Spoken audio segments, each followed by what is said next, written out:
অসমৰ চিঠি লিখো কত কথা, তুমি মোৰ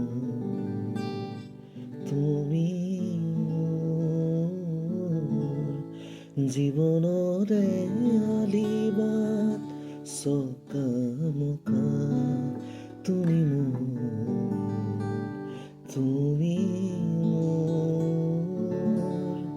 কাহিনীৰ মাজতে কাহিনী ভৰা যাতনাৰ জীৱন মোৰ নিজে অঁকা, বেজাৰৰ চকুলো মুচি লোৱা, উদাসী ফাগুনৰ বসন্ত হোৱা, তুমি মোৰ পৰহি জনী।